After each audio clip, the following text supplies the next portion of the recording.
Hello, welcome. It is I, your king, and this is Board Deck and Dice. Today we are taking a look at the quick bluffing game Skull. Skull is a game that can be played by up to 6 players, and each player will get 4 high quality cards which are almost coaster-like and a mat.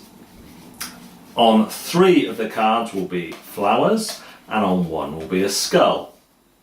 Then players will take their turns placing one at a time one of their cards down on their mat. So let's say we're a red player and we're going to place a flower down, and the rest are all done randomly just for shiggles. Now once everyone has placed one down, you have a choice. You can either place another one down, or you can make a challenge, and the challenge is how many of the coaster type cards you will turn over without hitting a skull. So it may go something like this,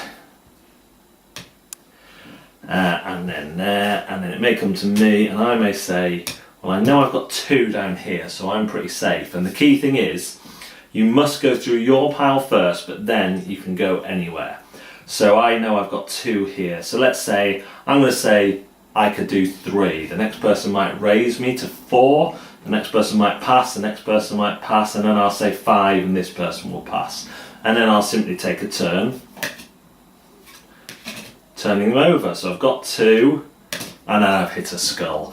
If I hit a skull, the person whose skull I hit will select one of my cards, blindly put it back in the box, and then I will only have 3 cards. If I'd have hit my own skull, because I'd made a silly bet that I was trying to get someone else to make a bet, and actually I had a skull there, I was trying to trick them, then I would choose which card I lose. If I'd have won the bet, I would flip my mat over to the other side, and then if I win again, I have won the game. That is Skull. Skull reminds me a lot of Perudo. You are making a bet based on certain information.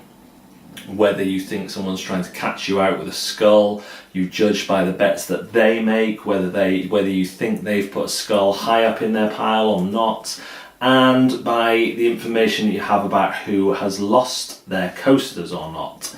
And it plays very much like a distilled down version of Perudo, and I've really enjoyed it. The trouble is, some players have struggled to grasp the strategy because it is so distilled down.